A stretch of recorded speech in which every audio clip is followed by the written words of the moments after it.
Bonjour à toutes et à tous, c'est un grand format de Smart Impact que je vous propose aujourd'hui. 1 heure pour creuser les enjeux de transformation environnementale et sociétale avec un grand entretien, 26 minutes face à une personnalité qui compte dans notre économie. Et cette question, prêt pour l'impact, que je poserai à Bertrand Badré, ancien directeur financier de la Banque mondiale, créateur du fonds d'investissement Blue Like an Orange. Pour ouvrir cette émission, je reçois dans 1 minute Santiago Lefebvre, le fondateur de Change Now, l'événement mondial de solutions pour la planète qui vient de se tenir à Paris, 10 ans après la signature des accords de Paris. On fera le bilan. Dans notre débat, on parlera logement, comment lutter contre l'habitat indigne, comment défendre à la fois mixité sociale et impact environnemental. Et puis dans notre rubrique Startup, je vous présenterai Jam, plateforme de location d'objets entre particuliers. Voilà pour les titres. C'est parti pour ce Smart Impact en format XXL.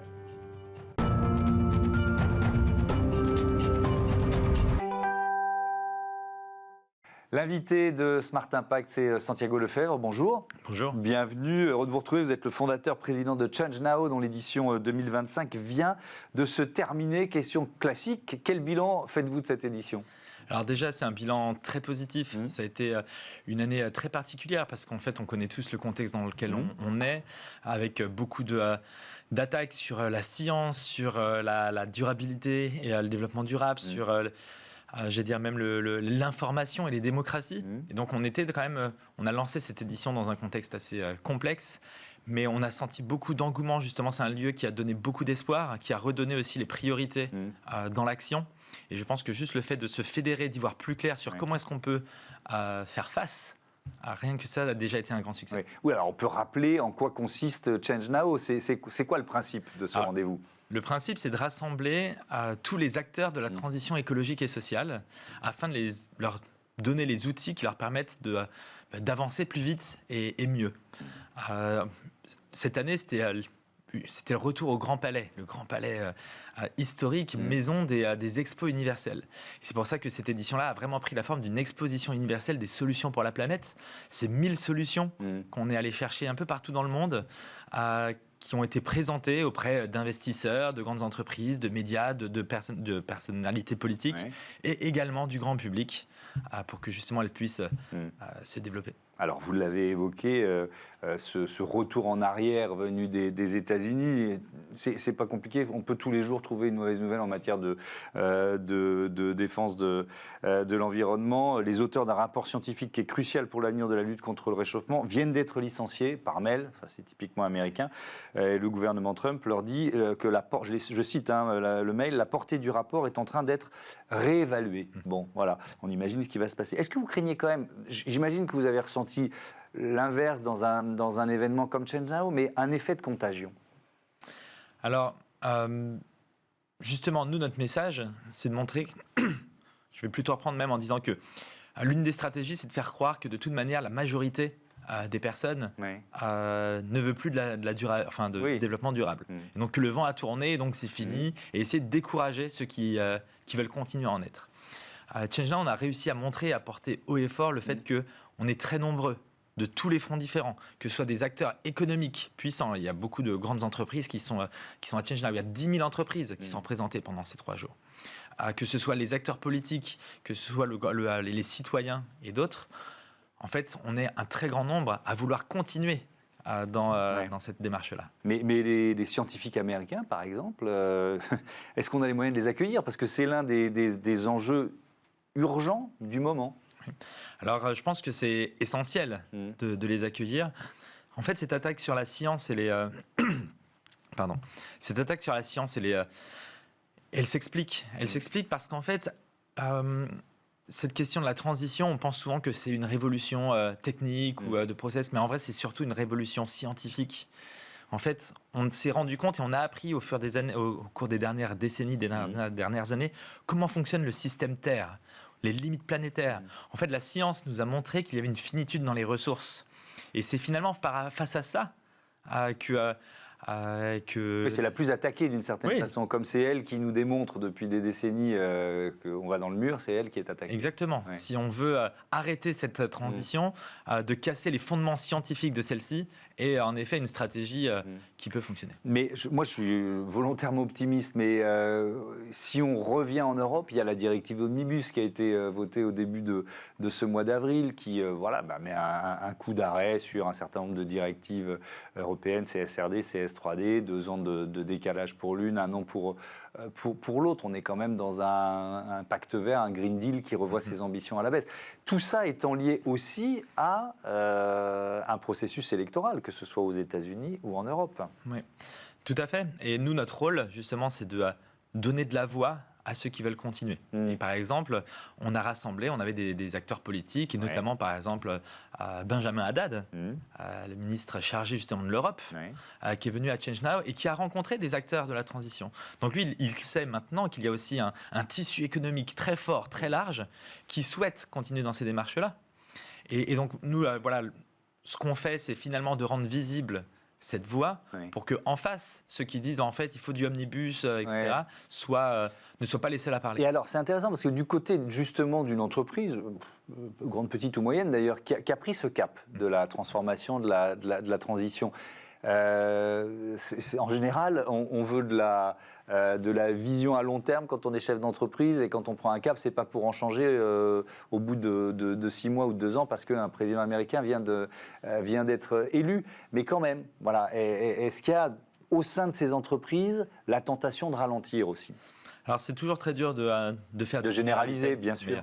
Mais en effet, je dirais, il y a des entreprises qui sont entrées peut-être dans la sustainability plutôt avec un souci plus de communication. Et donc, quand on fait de la communication, c'est vrai que c'est assez facile de changer de cap. La très grande majorité et les entreprises avec qui on travaille sont des personnes qui sont avec nous depuis plusieurs années, qui ont vraiment commencé à changer des business models, leur stratégie.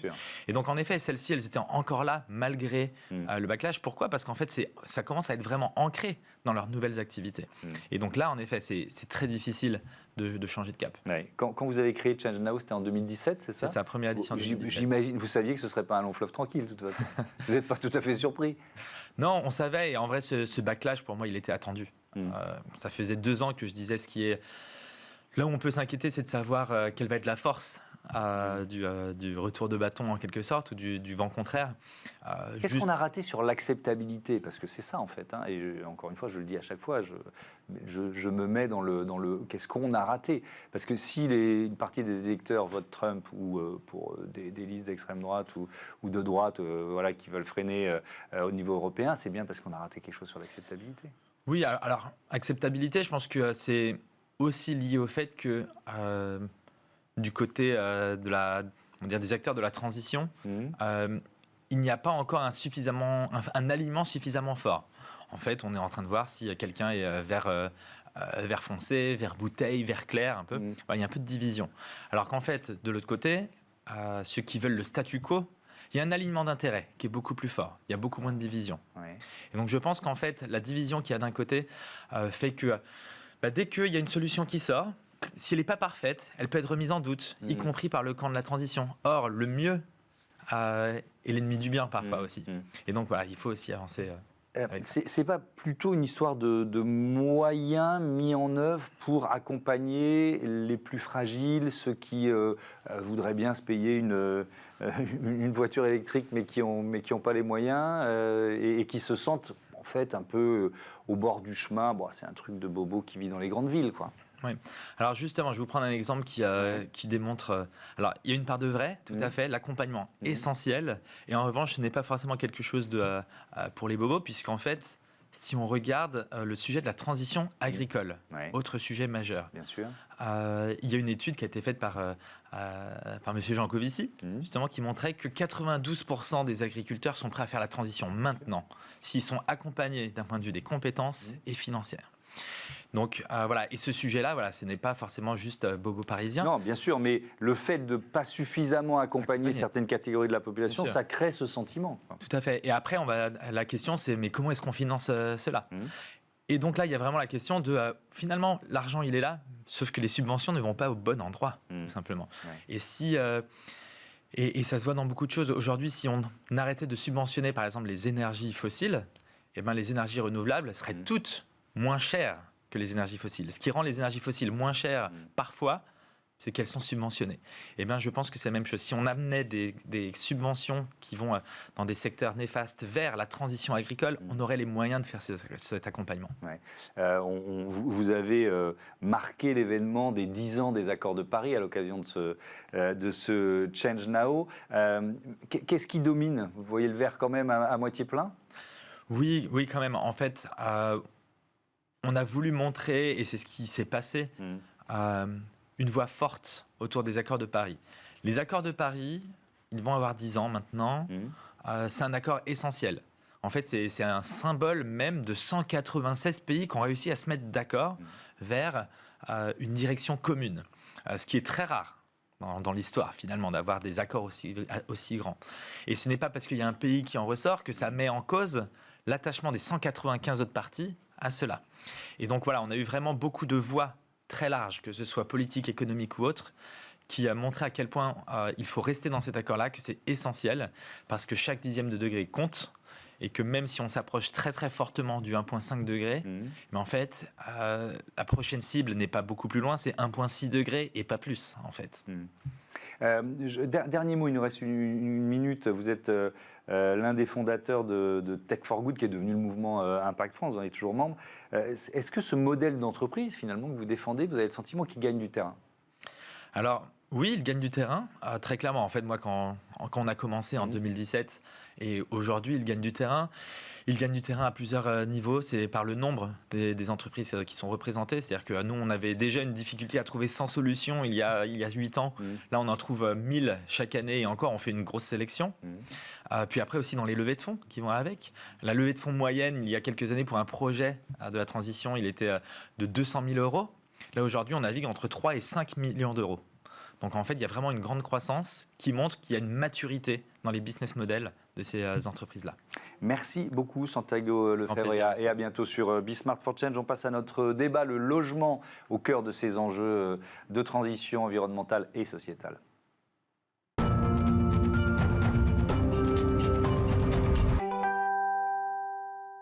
Le débat de ce Smart Impact, on parle logement tout de suite avec Cécile Mazot. Bonjour. Bonjour. Bienvenue, vous êtes la présidente de Foncière Logement. Yvan Pavlovitch, bonjour. Bonjour. Bienvenue à vous aussi, directeur exécutif recherche et conseil sur la transition énergétique chez Natixis. Peut-être pour commencer une présentation de Foncière Logement? Oui, bien sûr. Alors Foncière Logement, c'est une association qui a été créée en 2002 par les partenaires sociaux, donc organisation paritaire.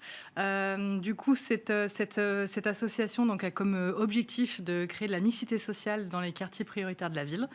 Et donc, on crée à peu près 1500 logements par an, donc voilà, sur tout le territoire. Et on va voir comment concilier mixité et enjeux environnementaux, évidemment. Comment Natixis s'engage dans ces questions de décarbonation et logement? Voilà, on peut poser la question comme ça. Alors en fait, on a un double niveau d'intervention, parce que Natixis, c'est la filiale de Gros, de BPCE, qui est le deuxième groupe bancaire européen. Et en fait, on a une action au niveau de nos caisses et nos banques au niveau local. Et donc là, on a tout un tas de programmes pour favoriser le développement de logements vertueux.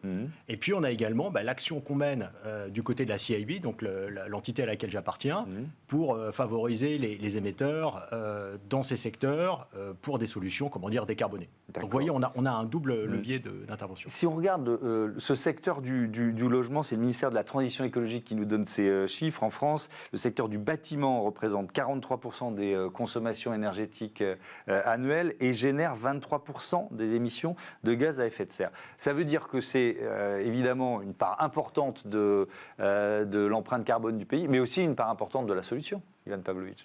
Absolument. Et vous avez raison de souligner le fait que le secteur du bâtiment est un gros consommateur d'énergie fossile. Et c'est vrai que quand on regarde les chiffres en perspective, on s'aperçoit que dans cet environnement, le bâtiment, c'est le 4e secteur d'émissions de gaz à effet de serre. Donc c'est là qu'effectivement les efforts doivent porter. Alors, à tout un tas de niveaux. Le premier niveau, c'est évidemment d'essayer de substituer au maximum des solutions bas carbone aux solutions existantes aujourd'hui pour le chauffage, qui sont assises sur le gaz et le fioul. Donc là, il y a des choses qui commencent à émerger. Pompe à chaleur, réseau de chaleur. On détaillera tout ça tout à l'heure.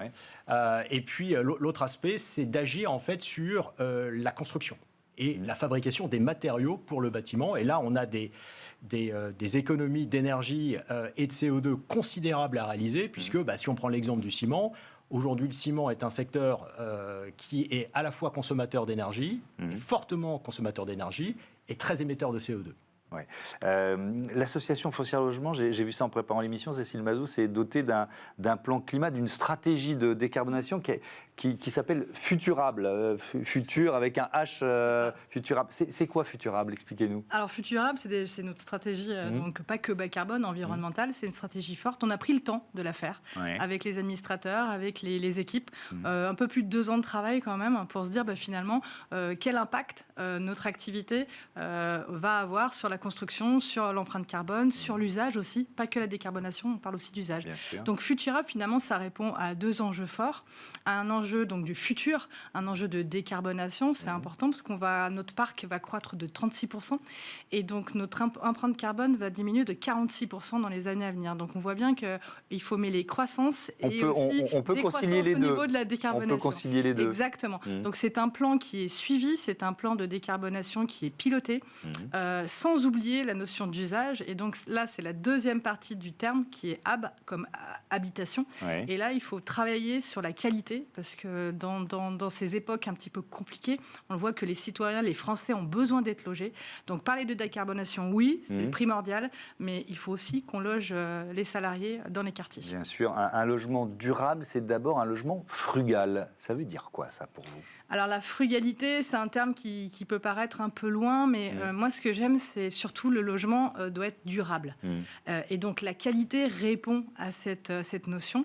Parce qu'on parle beaucoup d'environnement, mais finalement, l'environnement, quand on crée un logement de qualité, on anticipe l'entretien du logement, on anticipe la baisse de la consommation dans le logement, on anticipe la déconstruction du logement. Et parler de qualité, finalement, c'est mettre l'environnement au cœur du système. Donc finalement, un logement durable, c'est quoi? C'est d'abord une fierté d'habiter. Donc c'est très important pour nous, parce que la mixité dans les quartiers doit se voir par l'architecture, par cette fierté, ce ressenti de « je suis fier d'habiter cet immeuble ». Donc une architecture, une belle architecture, mais une architecture bioclimatique aussi, pour répondre aux enjeux de décarbonation et des enjeux environnementaux. Et la qualité se voit par l'usage. Donc chez Foncière Logement, on travaille énormément sur les espaces extérieurs, sur des grands halls lumineux, sur la luminosité aussi dans les appartements, des appartements qui sont bien équipés. Tous ces sujets-là, finalement, font que nos équipements répondent aux attentes des salariés qui viennent vivre dans les quartiers. On va parler des solutions d'efficience énergétique, Ivan Pavlovic, mais il y a d'abord la question de la réduction de la consommation, c'est-à-dire faire en sorte de créer des bâtiments ou de les adapter pour qu'on consomme moins d'énergie, moins d'eau, etc., etc. Ça fait partie des pistes de travail importantes, ça. Alors, ce sont des pistes fondamentales. Alors, si on situe un petit peu cet enjeu du logement dans la transition énergétique, et ça rejoindra ce que Mme Mazot vient d'évoquer, toute l'électricité aujourd'hui bas carbone disponible a vocation à être fléchée vers des secteurs où en fait la dépendance aux énergies fossiles est très importante. Je pense par exemple au transport et à l'industrie. Et donc la logique de la sobriété énergétique, c'est d'abord de faire en sorte, et c'est vrai pour la France, mais c'est vrai dans tous les scénarios de transition énergétique, que cette électricité bas carbone dont on va avoir besoin de plus en plus dans les décennies qui viennent, soit fléchée prioritairement en fait vers ces secteurs d'impact. Et donc la sobriété énergétique, à travers notamment l'isolation des bâtiments, le développement de nouveaux matériaux innovants pour l'isolation, répond justement à cet objectif vraiment de réserver l'électricité là où elle est la plus nécessaire dans la décarbonation de l'économie. C'est facile à faire quand on construit un bâtiment neuf. Qu'est-ce qu'on fait quand c'est un bâtiment déjà existant pour l'adapter et le rendre moins gourmand? Oui, la question est très intéressante. En 2033, on aura 100% de notre parc en étiquette A, B et C. Ça veut dire que la stratégie environnementale, on doit la voir comme une nécessité et comme une véritable politique d'investissement. Donc, il faut travailler, vous l'avez bien dit, sur la construction, donc sur l'aspect neuf. On travaille sur les matériaux, ça a été rappelé, des matériaux biosourcés, des matériaux géosourcés. On travaille un petit peu sur les systèmes avec des pompes à chaleur, un peu de panneaux photovoltaïques et solaires, mais attention aux systèmes, ils sont coûteux et on fait souvent travailler des pays loin de l'Union européenne, donc on doit être vigilant. Sur la partie rénovation, voir les investissements vraiment comme on va dire des charges, mais des charges pour notre patrimoine. Chez Foncière Logement, nous gardons nos logements, nous gardons notre parc et nous le transférons après à Agirc Arrco. Donc on a une vraie vision patrimoniale de notre parc de logements et donc on l'entretient. C'est que l'investissement pour rendre un bâtiment ancien moins gourmand en énergie, finalement, ça le valorise. Exactement, ça le valorise. Donc c'est vraiment une démarche patrimoniale. Et donc ça permet aux locataires de baisser leurs charges par la suite et donc du coup d'avoir un parc qui est attractif quand il est bien rénové. Sur les solutions d'efficacité énergétique, Ivan Pavlovic, effectivement, si on parle de panneaux solaires, par exemple, ils viennent à 95 ou 98 ou 99% d'Asie, et notamment de Chine. Est-ce que c'est une fausse bonne solution ? Alors, c'est une solution qu'on met sous le vocable d'autoconsommation. Ça permet effectivement de réduire la dépendance énergétique des logements, comment dire, à des sources extérieures. C'est une solution, mais voilà, je pense qu'on l'a évoqué en préambule de notre échange. En fait, l'électricité la moins chère, c'est celle qu'on ne consomme pas. Donc, à travers on revient à la frugalité dont on parlait tout à l'heure. Voilà. Et donc, je pense que la vraie priorité, et c'est vraiment inscrit dans les textes de loi, notamment la loi climat et résilience, c'est faire en sorte que dans les décennies qui viennent, on n'ait plus de passoires thermiques. Et donc, cette électricité économisée sera la moins chère et elle sera disponible pour d'autres secteurs d'impact. Oui, si on regarde ces chiffres qui datent d'octobre 2024 sur les logements indignes, on évalue aujourd'hui entre 400 000 et 600 000 logements indignes en France. Comment faire baisser ces chiffres, Cécile Mazot ? C'est pas seulement de la responsabilité d'une association comme la vôtre, évidemment, c'est une question de volonté politique. C'est une notion de partenariat. Comme vous dites, lutter contre le logement insalubre, Foncière Logement le fait avec sa marque Dineo. On voit bien que finalement, seul, on n'y arrive pas. On travaille avec l'État, on travaille avec l'ANRU, on travaille avec les élus, bien évidemment, et donc les partenaires sociaux. Finalement, c'est toute cette équipe qu'il faut monter pour arriver à répondre à ce logement indigne. Et c'est pas uniquement, ce ne peut pas être uniquement Foncière Logement. On le voit bien sur les problèmes de sécurité, sur les problèmes aussi de collège, parce qu'on voit bien que finalement les familles switchent de logement à l'entrée du collège. Donc si le collège n'est pas assez attractif, du coup les familles partent. Donc on a tout un tas de sujets qu'on doit travailler avec les élus pour créer une dynamique au niveau des quartiers. Et moi j'y vois vraiment un axe favorable, c'est-à-dire qu'aujourd'hui, on arrive à mettre de l'innovation dans ces quartiers prioritaires et donc du coup on les rend plus attractifs. Et c'est là finalement cette notion qu'il faut développer et accélérer avec les élus. Oui, c'est ce que vous disiez tout à l'heure. Vous dites un logement durable, c'est un logement habitable et habité. Ce qui est Alors ça semble une évidence, sauf que quand on n'est pas fier de l'endroit où on vit, on en prend moins soin. C'est ce que on comprend tout simplement de ce que vous dites. Il y a ça, et il y a cette activité, c'est-à-dire que l'objectif, c'est de faire venir des salariés dans les quartiers. Ouais. Et donc du coup, on recrée une dynamique. Oui, c'est-à-dire qu'on crée une dynamique au niveau des écoles, au niveau des commerces. Vous y arrivez déjà sur certains projets? On a tous nos projets qui sont remplis, et donc nos projets sont attractifs parce que, comme je vous l'ai dit tout à l'heure, au niveau de la qualité, ils sont plus grands, ils sont bien orientés, ils ont des espaces extérieurs. En vrai, toutes les attentes des Français en termes de logement sont retranscrits dans notre conception. Et alors, à l'autre bout de la chaîne, moi, je pense à ces programmes immobiliers qui ont été mus par le gain fiscal. Vous voyez ce que je veux dire? Il y a des dispositifs fiscaux et on a construit parfois du neuf dans des quartiers où finalement il n'y avait pas la population pour remplir ces immeubles. Ça existe toujours, ça, Ivan Pavlovic? Ou alors on a arrêté cette absurdité? Alors, il me semble que les dispositifs d'incitation fiscale ont été arrêtés en 2018. Donc je dirais que voilà, cet aspect du bâtiment dont le développement a été mu par des considérations fiscales, c'est largement arrêté pour des raisons en fait, de contraintes budgétaires.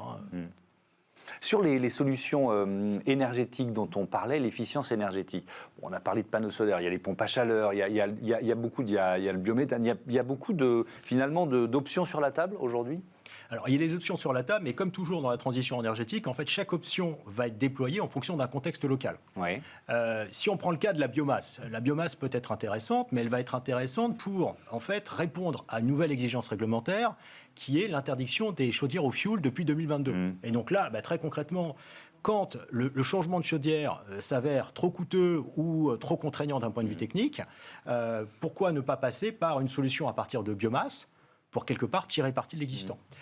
Les réseaux à chaleur, c'est très intéressant, mais vous voyez, j'ai fait une petite recherche et je me suis aperçu qu'habitant pas très loin d'ici, il n'y a pas de réseau de chaleur en fait, à proximité de mon logement. Ouais. Et donc, il y a d'autres options qui me sont proposées pour réduire l'intensité carbone de mon chauffage, et c'est plutôt la sobriété. Il y a également les pompes à chaleur, mais les pompes à chaleur sont coûteuses. Et c'est vrai que leur déploiement requiert une aide de l'État. Donc, vous voyez, il y a tout un tas d'options possibles. Mais ça veut dire que la réglementation, pardon de vous interrompre, parce qu'il y a la loi climat-résilience, il y a la R2020, etc., elle est adaptée ou elle est trop générale? Parce que là, ce que vous nous dites, c'est qu'il faut des solutions qui sont pointillistes, d'une certaine façon, qui dépendent de chaque mairie, presque de chaque quartier. Alors, je pense qu'il y a une vision d'ensemble, mais est-ce qu'il y a une adéquation entre les moyens financiers et la vision d'ensemble? Parce qu'en réalité, quand on regarde les solutions d'isolation, en fait, les solutions sont souvent partielles, en tout cas celles qui ressortent des dispositifs publics.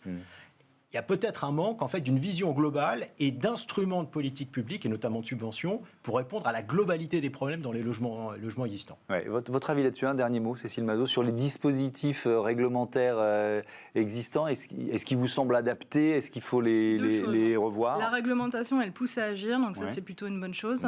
Attention à ne pas étouffer non plus l'innovation. Je pense qu'il faut se fixer des objectifs et laisser les acteurs trouver de l'innovation, trouver des partenariats pour trouver les bonnes solutions.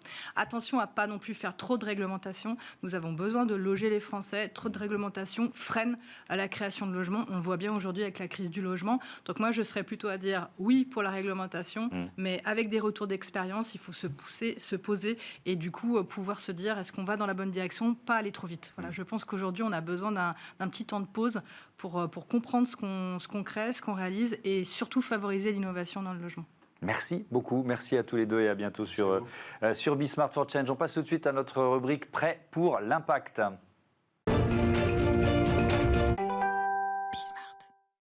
Êtes-vous prêt pour l'impact? Chaque semaine, je pose cette question à une personnalité qui compte dans notre économie. 26 minutes d'entretien avec Bertrand Badré. Bonjour. Bonjour. Heureux de vous accueillir, ancien directeur financier de la Banque mondiale, créateur du fonds d'investissement Blue Like an Orange. L'impact. Je pose souvent cette question pour ouvrir le grand entretien. C'est vrai que c'est un mot qui est sur ce mur, qu'on met un peu à toutes les sauces. Quel sens il a pour vous?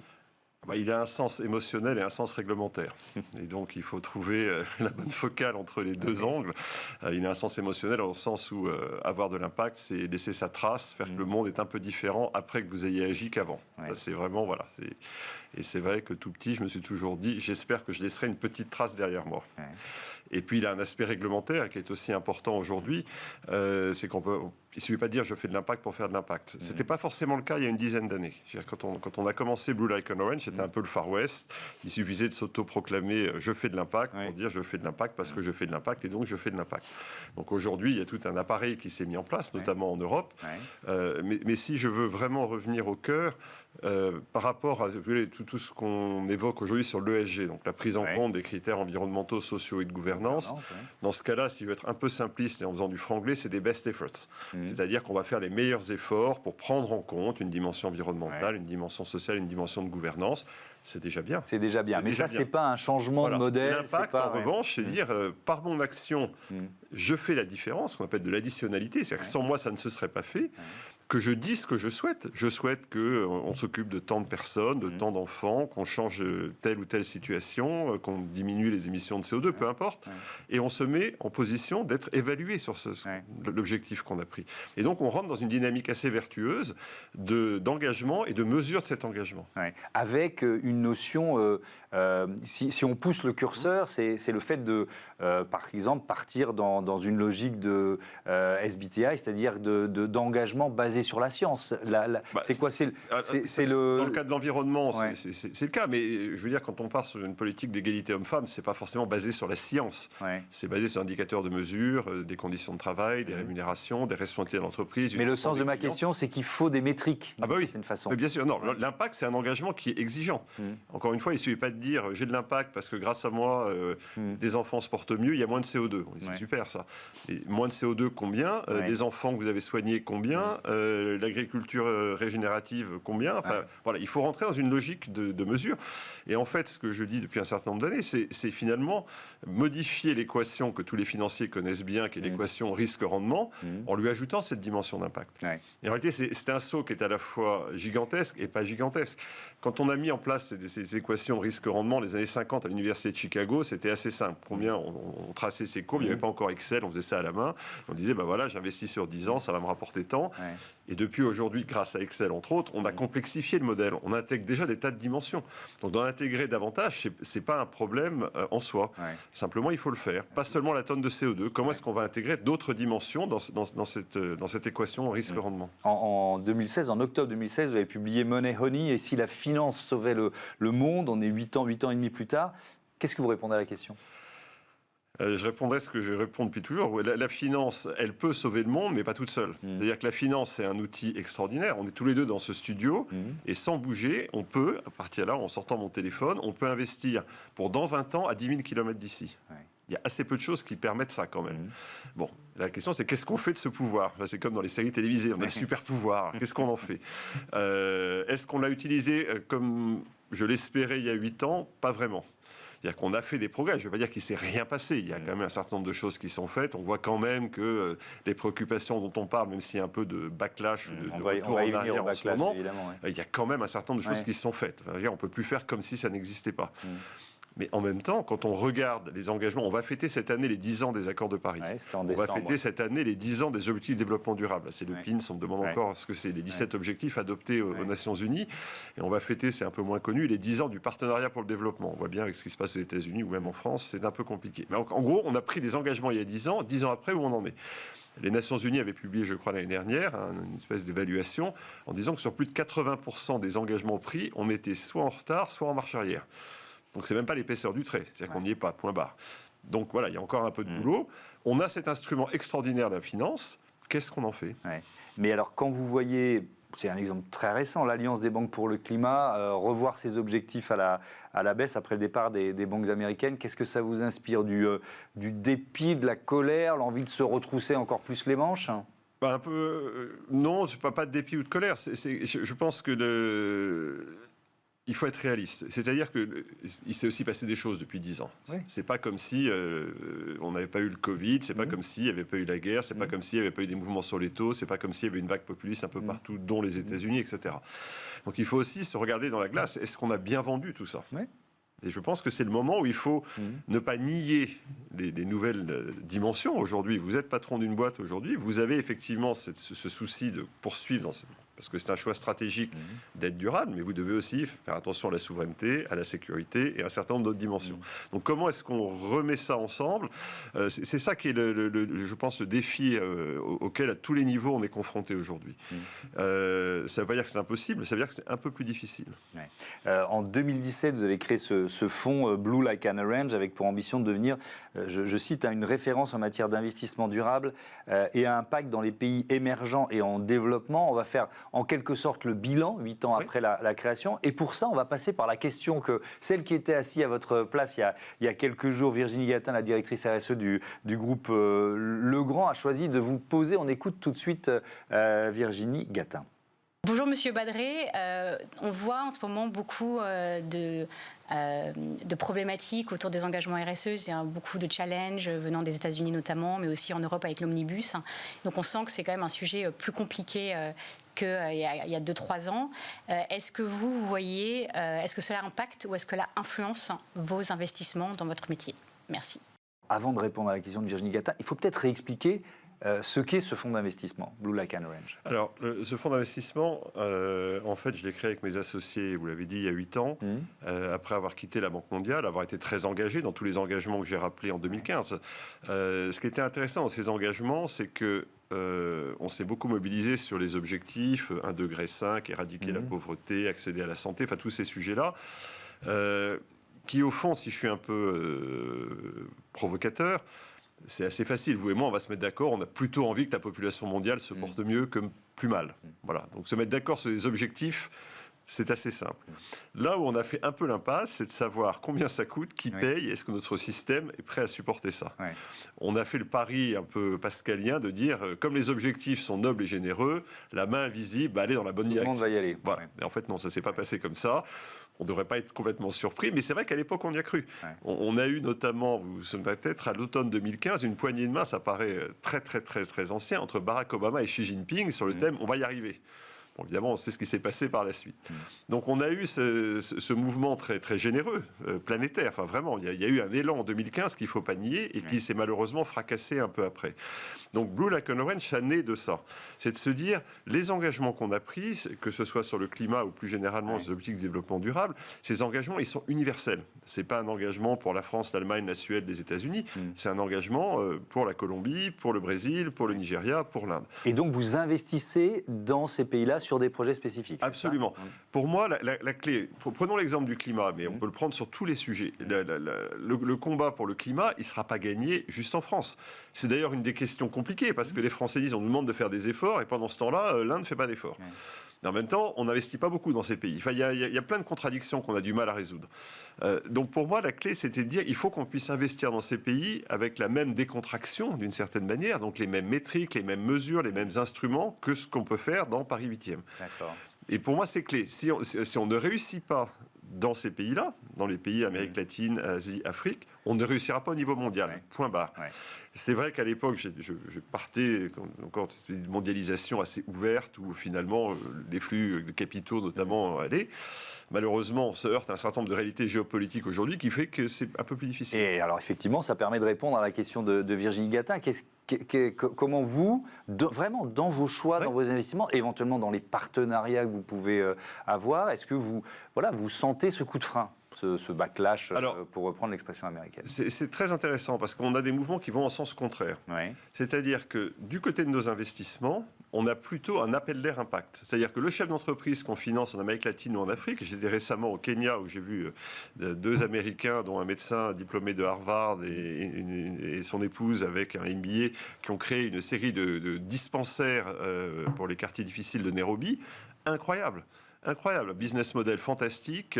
Ils utilisent l'IA. Ils ont passé un accord avec OpenAI qui leur a fait de l'IA pour que dans le dispensaire, le médecin puisse regarder à la fin de son diagnostic, il vérifie avec l'IA que l'IA dit bah oui, ton diagnostic est bon ou pas bon, est-ce que tu as prescrit est bon ou pas bon.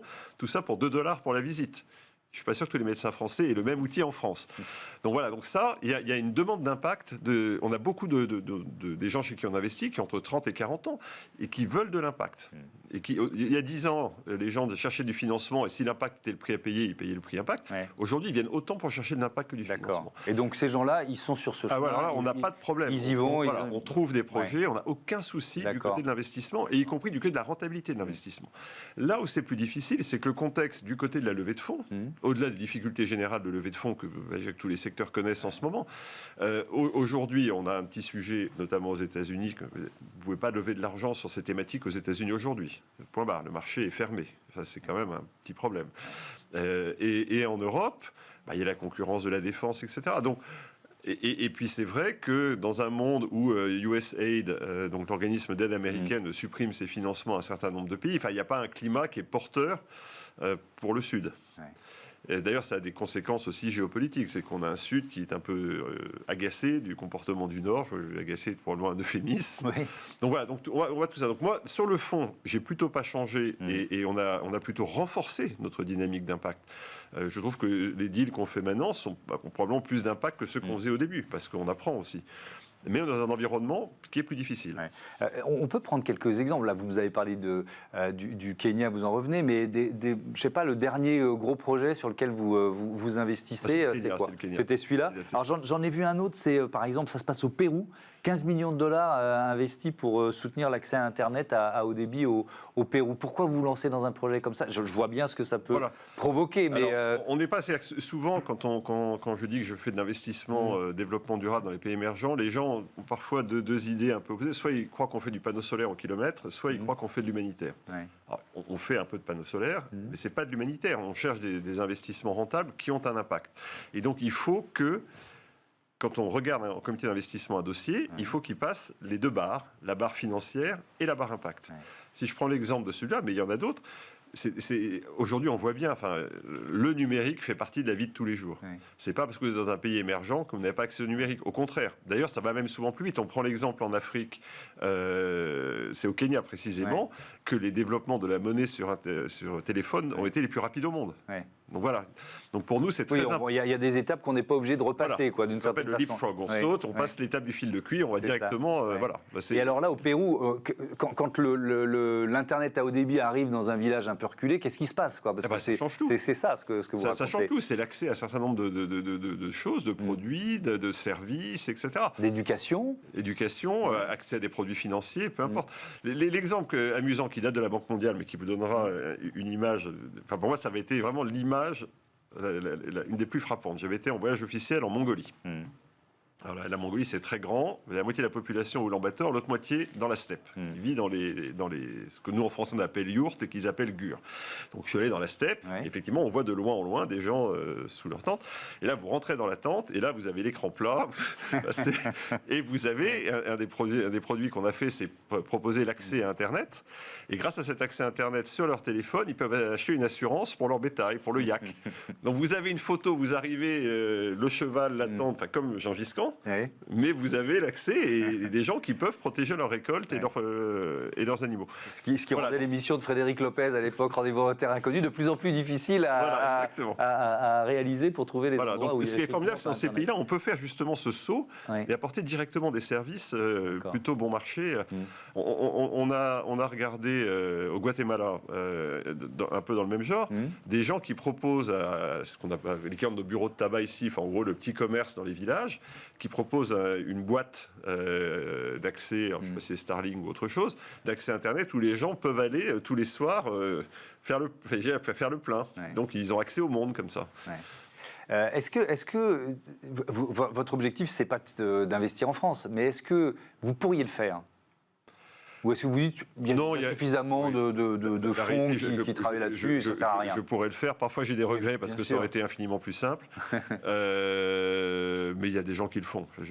Même dans des... Parce qu'il y a aussi la diagonale du vide, il y a aussi des lieux en France où on se sent un peu abandonné, etc. Ce que je fais, c'est quand les gens me demandent des conseils, je leur donne. Quand ils me demandent de les aider, je leur donne un coup de main, etc. Je n'ai pas de problème.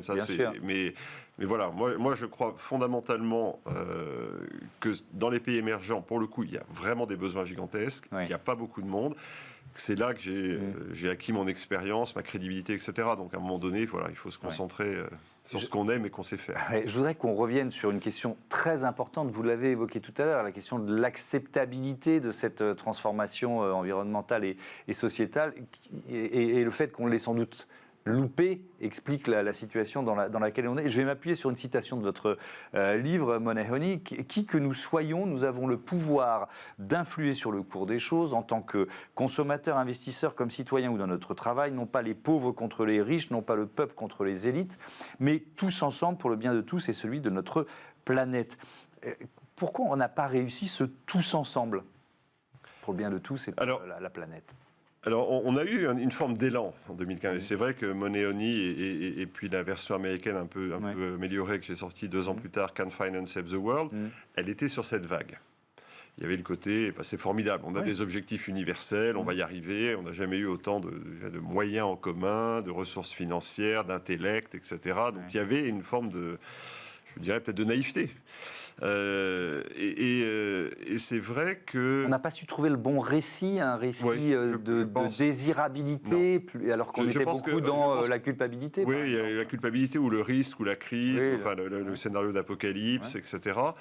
on n'a pas réussi à dire ça sera quand même mieux après s'il y a moins de pollution, moins de carbone, si l'eau est plus propre, si on est moins malade. C'est quand même un monde meilleur. Enfin, si on obtient tous les objectifs de développement durable, on pourra quand même dire qu'on vit collectivement un peu mieux.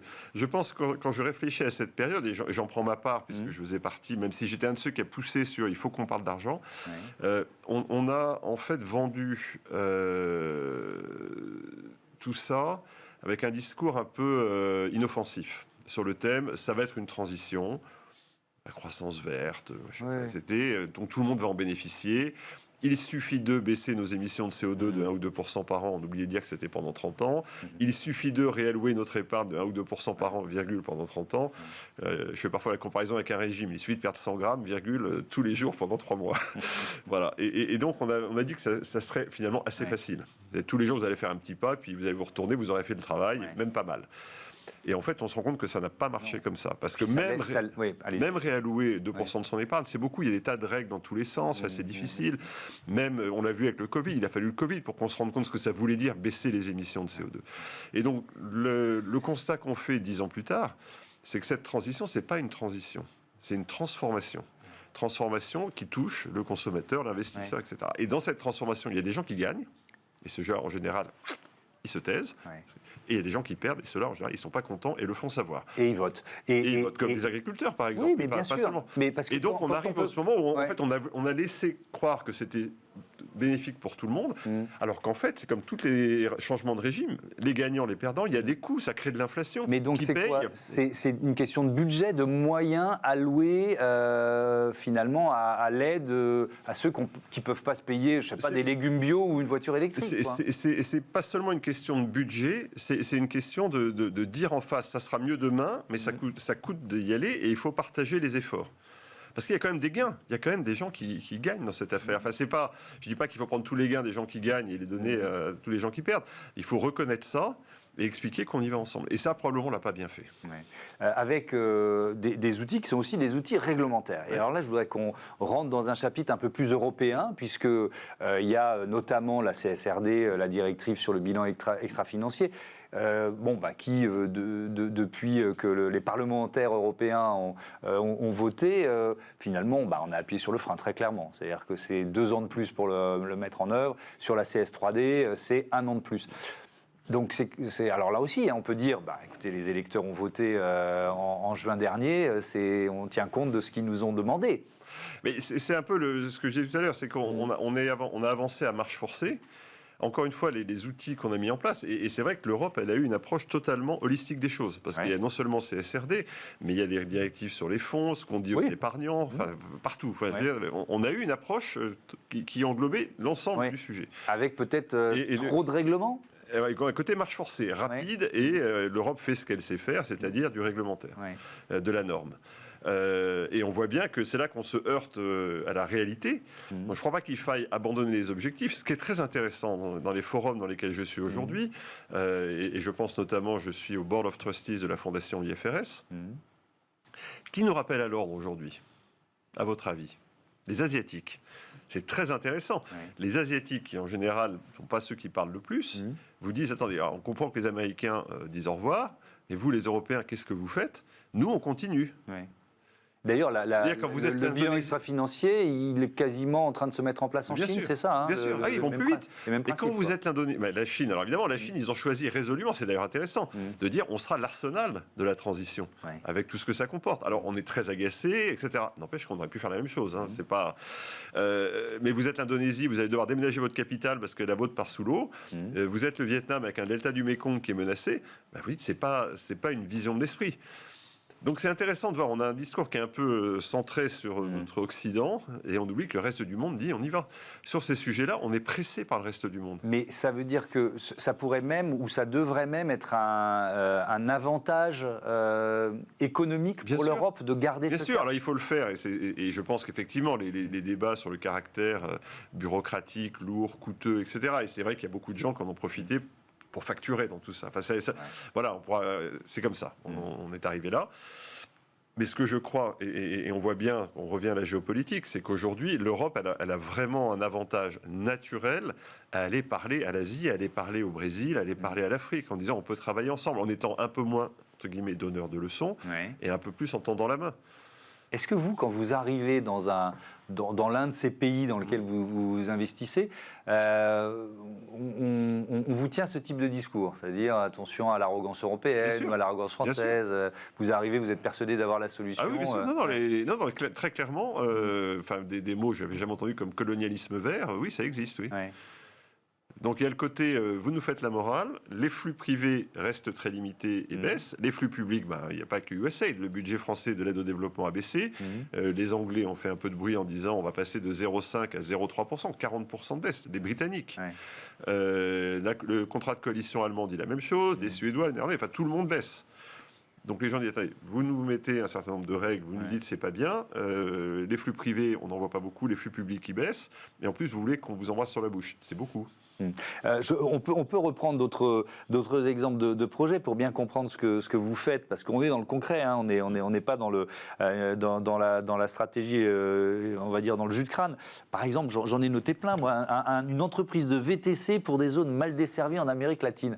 Alors c'est quoi ça, ce projet-là? C'est une entreprise de VTC qui dessert, c'est l'équivalent, je ne veux pas faire de publicité pour des concurrents comme Uber, mais ça parlera peut-être plus à nos auditeurs. On comprend de quoi on parle. Mais c'est l'équivalent pour l'Amérique latine. Ouais. Et c'est vrai, quand on a discuté avec eux, ce qui était très intéressant quand on a investi avec eux, c'est qu'on a un patron qui vit par l'impact.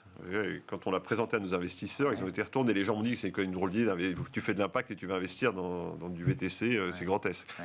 Et quand ils ont vu le gars, ils ont compris que... Et donc, il y a plusieurs dimensions à l'impact. Une des dimensions qui nous a paru très intéressante, c'est que dans leurs algorithmes, etc., on a des grandes villes américaines qui sont des mégalopoles. Enfin, c'est vraiment des villes de dizaines de millions d'habitants. Pensez à Mexico, à São Paulo, etc. Il y a des transports en commun, mais limités, et il y a des zones absolument pas desservies. Ouais. Et donc, il y avait deux axes qui nous ont plu dans cette entreprise. Le premier, c'est de faire en sorte qu'il y ait plus de voitures qui vadrouillent, qui maraudent d'une certaine manière dans ces zones non desservies. Et par ailleurs, un programme intéressant, il faut des conducteurs femmes pour des passagers femmes. Ce qui paraît, c'est pas forcément un truc auquel on penserait, mais c'est vrai qu'un certain nombre de villes, il y a des femmes qui n'osent pas prendre un VTC pour toutes les raisons que vous imaginez. Donc si elles savent que ce sera une femme qui viendra les chercher, elles sont plus détendues. Et puis derrière, ils sont passés à l'électrification de leur flotte, comme tout le monde. Mais quand le gars pense impact, il y a plein d'options. Et pendant le Covid, cette même entreprise a mobilisé, et ça leur a coûté, ses chauffeurs pour emmener les patients à l'hôpital. Ouais. Dernier mot, il nous reste une minute. On va recevoir la semaine prochaine le fondateur de la Convention des entreprises pour le climat. Est-ce qu'il y a alors on a vraiment beaucoup travaillé avec eux ici. On a vu beaucoup d'entreprises qui étaient en train de modifier leur modèle, justement, leur modèle économique. La finance, elle rentre où dans cette révolution, d'une certaine façon? Je suis ravi que vous travailliez avec Éric Duverger. Alors, comme on dénonce ses conflits d'intérêts. J'ai un conflit d'intérêts, je le connais, il était venu me présenter ses projets dès l'origine. Et je suis le parrain de la Convention des entreprises pour le climat pour le secteur financier. J'étais le parrain la première année, ils vont lancer la deuxième année et je suis toujours parrain. Et donc j'ai trouvé ça très intéressant qu'il y ait une approche spécifique sur la finance. Et donc, avec comme toujours dans cette convention, l'objectif d'être concret. C'est-à-dire qu'ils se mettent en groupe et ils proposent des choses dans leurs entreprises. Et donc, je ne sais pas si j'ai une question ou un bravo à lui dire, mais en tout cas, je suis admiratif de cette capacité à faire ce travail à la base. Et je lui dis, 1, je suis heureux de t'accompagner, 2, ne lâche pas, et 3, continue à étendre dans tous les secteurs. Quels sont tes projets pour la suite? Merci beaucoup Bertrand Badré et à bientôt sur Bismart for Change. On passe tout de suite à notre rubrique Startup.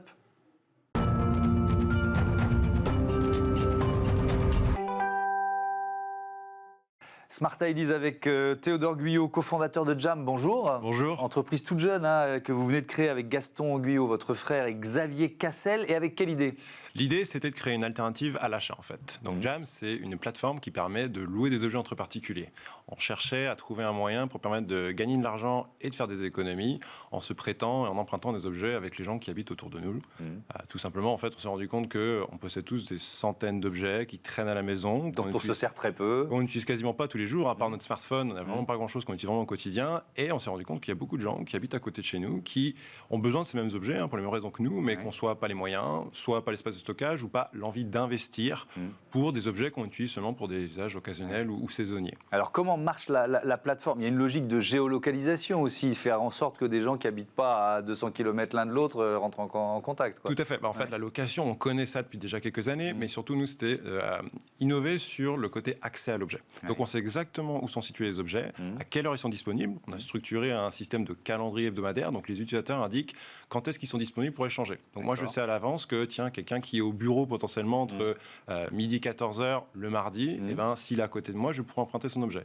Et pareil quand on est à la maison ou voilà, à différents endroits. Et l'idée, c'est vraiment sophistiquer en fait cet accès-là pour rendre ça beaucoup plus attractif que l'achat et permettre en fait en un claquement de doigts d'aller récupérer un objet ultra facilement. L'innovation, elle est là, elle est dans la géolocalisation essentiellement. Elle est dans plein de petites fonctionnalités en fait qu'on met en place pour rendre ça beaucoup plus simple et plus fluide en fait. Donc, il y a un côté aussi sécurité, on s'assure que voilà, les paiements sont sur la plateforme, qu'on a un système de caution, donc un dépôt de garantie qui permet d'assurer la sécurité de l'objet emprunté en cas de casse, perte ou vol. Et puis ensuite, ça va être aussi dans l'ajout d'objets. On sait que c'est une contrainte, surtout qu'on possède beaucoup d'objets potentiellement louables, de les ajouter, de rédiger des titres, des descriptions, des catégories, et même le prix qui est quelque chose de nouveau. On ne sait pas à quel prix on met ça, son paddle en location.